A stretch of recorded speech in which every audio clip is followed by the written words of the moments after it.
Zabilians clear tu te si vai le vek ule hei voin hi January ni som le pariat sang hi som hi le panga ania enimin tlai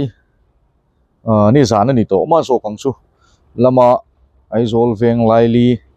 tak mai dor pui venga sangar thi chungchang hi an ti lo kan tung se ta ma ro chu social media lama te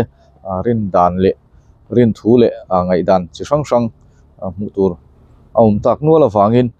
kan han soi tlai kho nu ve le don ani ki tuna kan mulai hi sangar ania na mun hi civil hospital dorpui veng civil hospital tlaklam bazar bung kona tanga vai va kon road kong chung kham ko khania helaya hianin tu ma dewa tang to khan sangar hi mu alo ni photo anom nu reng ni turani tun huwa hianin mitinin mobile phone te kan han neya camera kan hum tak deuh vek nuwa hianin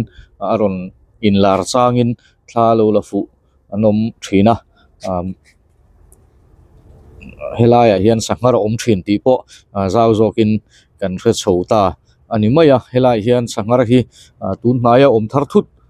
ani lo ni na lang ei tuna kan mu mek po hi mani loka man zan loka an lo lak ania hetiang hian hei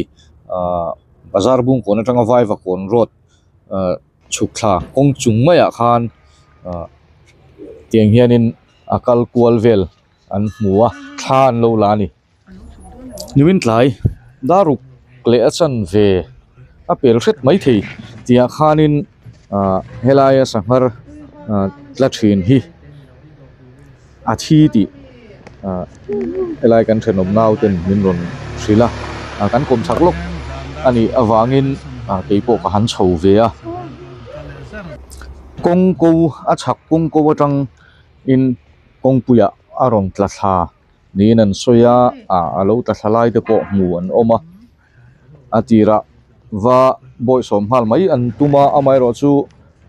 akete ala che ta wangin anwa khoi mai ngam bik lova tin atlalai mutu te hi meichia anni boka wangin le akete alo la che ta wang khan anwa khoi mai ngam bik lova an han ngai chang dewa an huwa a chet lo reitak deu nuwa athi nia ngain an va ngai ta chuan abulmaya dorte oma chuta dorte mi parcel te chu lain parcel chunga chuan khungin dorte chuan anda thata chumin hu chuan keipo min ron hril ve ta kha ania kan chho chuanin dorte chuanin parcel chunga fel taka da in an lo da thathap to Forest Department Wildlife Division lamte pepopin anin nisan lala khan ma anhan langal zungzunga x-ray silai mutang omem ti entura x-ray te le postmortem te po ati thei tur te anhan bekwal zungzunga nisan lala khan ti ania x-ray le postmortem atang chuan silai mu emo silai mu nu ma muam ma emo mu ani lova akia ero chuan hliam dam le lamto ania tin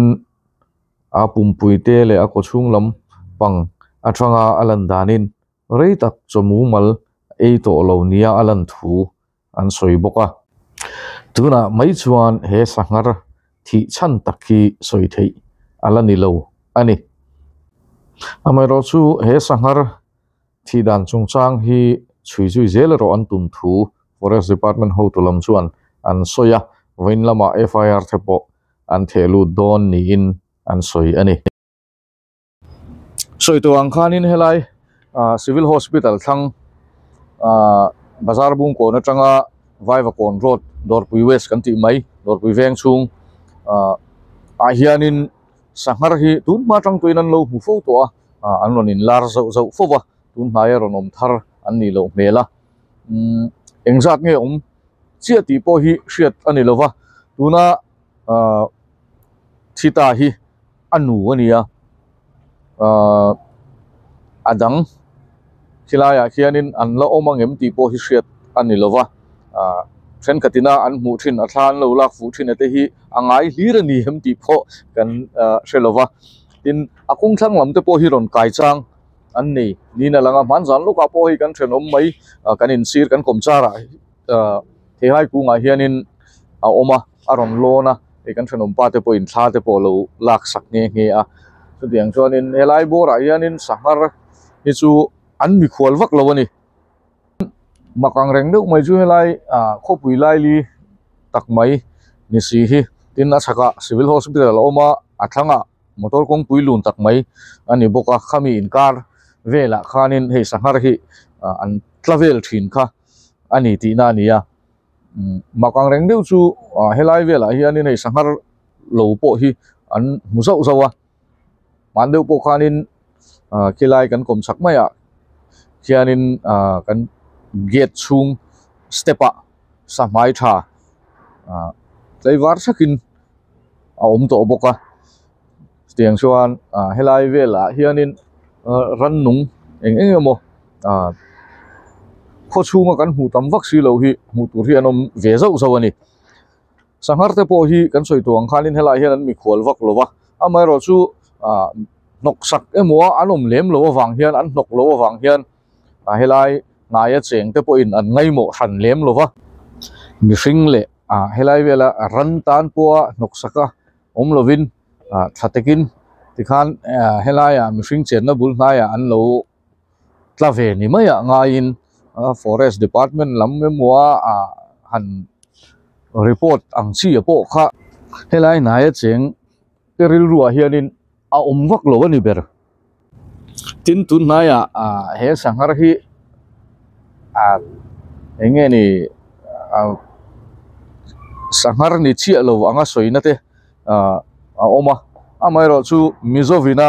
sanghar kan ti ang chi ngei kha ani helai naya cheng te chuanin puitling le anu le pa le nau panglam thengin he sanghar hi